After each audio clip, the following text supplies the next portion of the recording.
April মাসের শুরু থেকেই দেশ জুড়ে একাধিক নিয়ম পরিবর্তন হতে চলেছে।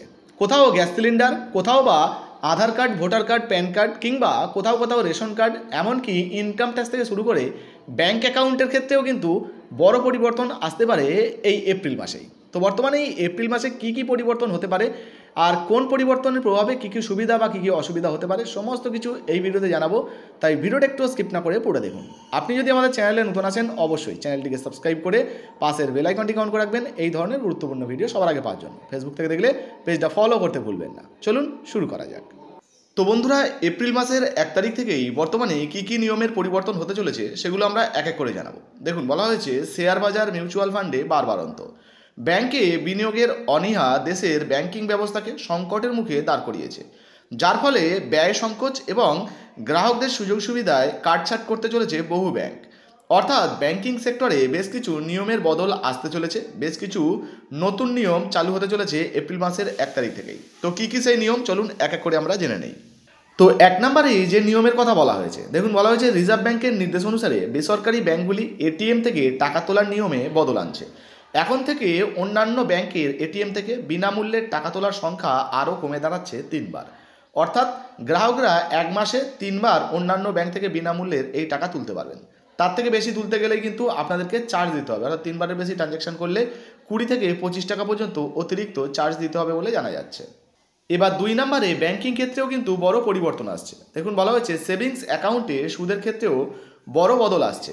এখন থেকে সেভিংস অ্যাকাউন্টের সুদ অ্যাকাউন্টে থাকা ব্যালেন্সের পরিমাণের উপর নির্ভর করবে। অর্থাৎ আপনার ব্যাংকে কত টাকা জমা রয়েছে তার উপরে আপনি কিন্তু সুদ পাবেন। অর্থাৎ বেশি ব্যালেন্স থাকলে বেশি হারে সুদ পাওয়া যাবে এবং কম টাকা থাকলে কম হারে কিন্তু সুদ পাওয়া যাবে। তো বন্ধুরা, এই সমস্ত নিয়মগুলির পাশাপাশি সিম কার্ড নিয়েও কিন্তু এপ্রিল মাসের 1 তারিখ থেকে নতুন নিয়ম চালু হয়ে যাচ্ছে। প্রথমবার 2023 সালের আগস্ট মাসে এই নির্দেশিকা চালু করা হয়েছিল। সেখানে বলা হয়েছিল 12 মাসের মধ্যে সমস্ত এজেন্ট, ডিস্ট্রিবিউটার এবং ফ্র্যাঞ্চাইজিদের রেজিস্ট্রেশন করতে হবে। অর্থাৎ সিম কার্ড যারা বিক্রি করেন আর কি। তবে একাধিকবার এই সময়সীমা বাড়ানো হয়েছে। বর্তমানে এর চূড়ান্ত সময়সীমা 31শে মার্চ পর্যন্ত বেঁধে দেওয়া হয়েছে। অর্থাৎ 31শে মার্চ এই সময়সীমা শেষ হয়ে গেলে এপ্রিল মাসের 1 তারিখ থেকে কিন্তু নতুন নিয়ম চালু হবে। তো দেখুন বন্ধুরা, বলা হয়েছে নতুন নিয়মে টেলিকম অপারেটরদের এখন থেকে এজেন্ট, ফ্র্যাঞ্চাইজি এবং সিম কার্ড ডিস্ট্রিবিউটারদের রেজিস্ট্রেশন বাধ্যতামূলক করেছে কেন্দ্রীয় সরকার। যারা এই নিয়ম মানবেন না, এপ্রিল মাসের 1 তারিখ থেকে সিম কার্ড বিক্রির অনুমতি বাতিল করে দেওয়া হবে তাদের। তো বুঝতে পারছেন, সেক্ষেত্রে পরবর্তী সময় আবার আরও অনিয়ম করলে বা কোনো নিয়ম ভঙ্গ করলে জরিমানা পর্যন্ত কিন্তু করা হতে পারে। পাশাপাশি ব্যাংকিং ক্ষেত্রে আরও 3 নম্বরে একটি নিয়মের কথা বলা হয়েছে। ব্যাংকের নতুন নিয়ম অনুযায়ী সমস্ত সেভিংস অ্যাকাউন্টের গ্রাহকদের ন্যূনতম গড় ব্যালেন্স বজায় রাখার নিয়ম ফের কার্যকর হবে। অর্থাৎ এর আগে যেটা চালু হয়েছিল যে নির্দিষ্ট এলাকার ক্ষেত্রে নির্দিষ্ট ব্যালেন্স রাখতে হয় ব্যাংকে, তো সেটা কিন্তু আবারও চালু হয়ে যাচ্ছে। যদি গ্রাহকরা বরাদ্দ ন্যূনতম ব্যালেন্স রাখতে ব্যর্থ হন তাহলে জরিমানাও কিন্তু গুনতে হতে পারে। বেশিরভাগ ব্যাংকই ফের এই নিয়ম কার্যকর করতে চলেছে বলে জানা যাচ্ছে। তো বন্ধুরা, পরবর্তীতে যে পরিবর্তনটা হতে চলেছে সেটা মূলত পেনশন নিয়ে। দেখুন, বলা হয়েছে বদলে যাচ্ছে পেনশনের পদ্ধতি। এবার থেকে কার্যকর হচ্ছে ইউনিফাইড পেনশন স্কিম। কেন্দ্রীয় সরকারি কর্মীরা ন্যাশনাল পেনশন স্কিমের অধীনেই ইউনিফাইড পেনশন স্কিম বা ইউপিএস অপশানটি পাবেন।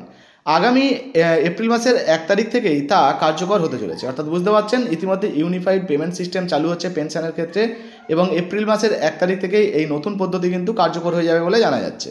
তো বন্ধুরা, ব্যাংকিং ক্ষেত্রে আরও বেশ কিছু পরিবর্তন রয়েছে যেগুলো কিন্তু নিয়ম বদল হতে পারে। বেশ কিছু ব্যাংক সেভিংস এবং ফিক্সড ডিপোজিটের সুদের হার বদল করছে। নতুন সুদের হার কার্যকর হবে এপ্রিল মাসের 1 তারিখ থেকে। অর্থাৎ যারা যারা এফডি করছেন তাদের ক্ষেত্রে কিন্তু অবশ্যই জেনে রাখা প্রয়োজন। আগে ব্যাংকে গিয়ে জানবেন, তারপরে কিন্তু এফডি করবেন বা ফিক্সড ডিপোজিট করবেন, কারণ সুদের হারে কিন্তু পরিবর্তন করা হচ্ছে।